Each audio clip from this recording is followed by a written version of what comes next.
Bonjour à tous, 8 juin 2023, dans Tarn-et-Garonne, sur une prairie préservée, un papillon d'environ 4,5 cm d'envergure,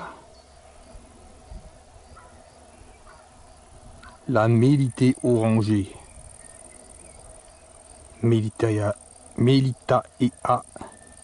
didima. Ce petit papillon de la famille des Nymphalidae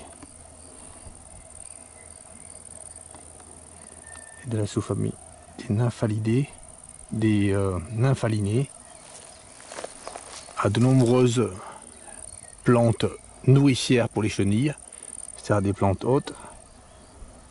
Bon, j'ai apporté la liste complète. Je vais donner la liste complète des plantes nourricières pour les chenilles de ce papillon. On va le retrouver dans le livre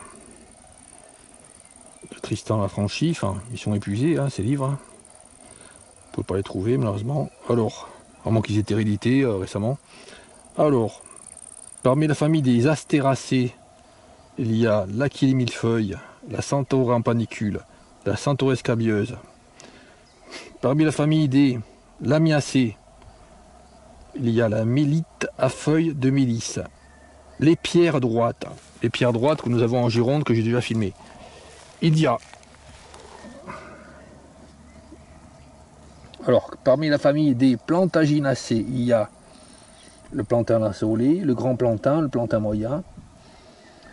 Parmi la famille des Scrofulariacées, il y a la ruine de Rome, la digitale à grandes fleurs, la digitale pourpre, la linière à feuilles de genêt, la linéaire striée, la linéaire vulgaire. Ensuite, toujours dans la famille des Scrofulariacées, le mélampyre des champs, l'Odontites jaune, la rhinante à feuilles étroites, la scrofulaire des chiens, la molène lignite, la molène noire, le bouillon blanc, la Véronique germandrée et la Véronique petit chêne. Voilà toutes les plantes qui permettent de nourrir les chenilles du papillon, la Mélitée orangée. Alors sur cette prairie, il y a énormément de fleurs, il y a énormément d'orchidées. Voilà, vous voyez cette orchidée là. Le 8 juin 2023. J'ai essayé de la filmer, c'est pas évident la caméra, ouais. Je vais essayer de filmer de près, là. Donc cette orchidée, c'est le Serapias albélanger, Serapias vomeracea. Il y en a des centaines, enfin des milliers hein, sur la prairie. Hein. Toutes les plantes que vous voyez là, rouges, couleur rouge de Bordeaux, ce sont ces orchidées, ces Serapias. Hein. Également, il y a plein d'autres orchidées hein, sur cette prairie hein, qui fleurissent au mois d'avril. Hein. C'est l'orchis pourpre. Je vais montrer hein, les photos que j'ai faites hein, sur mon portable de l'orchis pourpre à cet endroit, en Tarn-et-Garonne. Il y en a vraiment des centaines et des centaines. Alors là, les orchis pourpres, ils ont fleuri déjà. Ils se trouvent au stade de graines. Au stade de graines qui ne sont pas encore mûres. Hein. Enfin, au stade de fruits qui ne sont pas encore mûrs. Voilà au quel stade se trouvent les fleurs de l'orchis pourpre.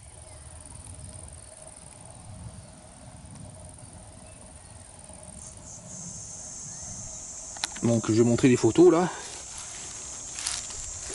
que j'ai faites à cet endroit magnifique.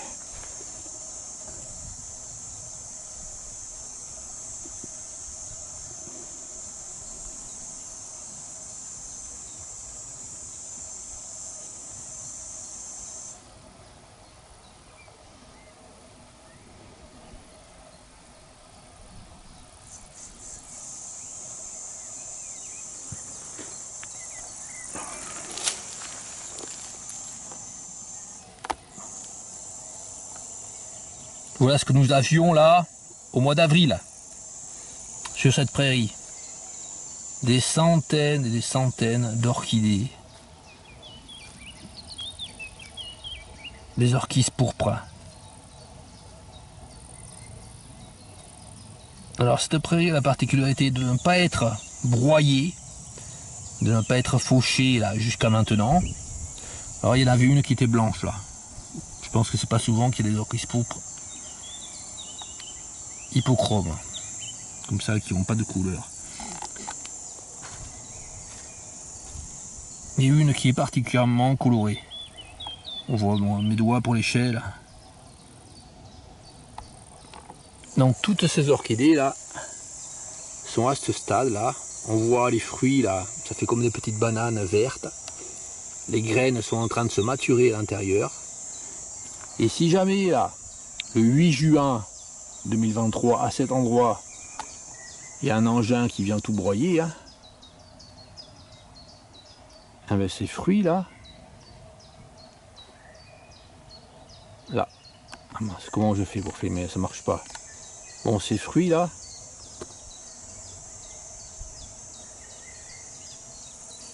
vont pas pouvoir donner de graines viables.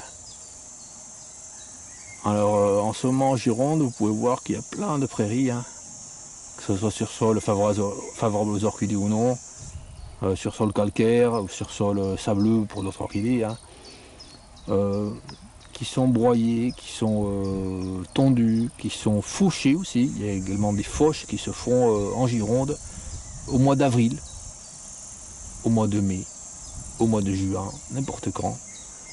Et sur ces prairies qui sont fauchées, qui sont broyées, qui sont tondues n'importe quand, il n'y a absolument pas d'orchidées, hein, ou très peu, tout simplement parce que les orchidées sont coupées avant qu'elles aient pu donner leurs graines. La France détruit ses orchidées par débilité extrême. Elle pourrait ne pas le faire en attendant un petit peu que les graines soient mûres avant de faire une fauche. Alors une fauche, c'est pas un broyage, c'est pas pareil. Une fauche, ça laisse une possibilité à des plants de vivre. Une fauche, c'est pas rasé à 1 cm de hauteur. Après une fauche, les plantes repoussent, refont une autre floraison, et ça permet à la vie de continuer.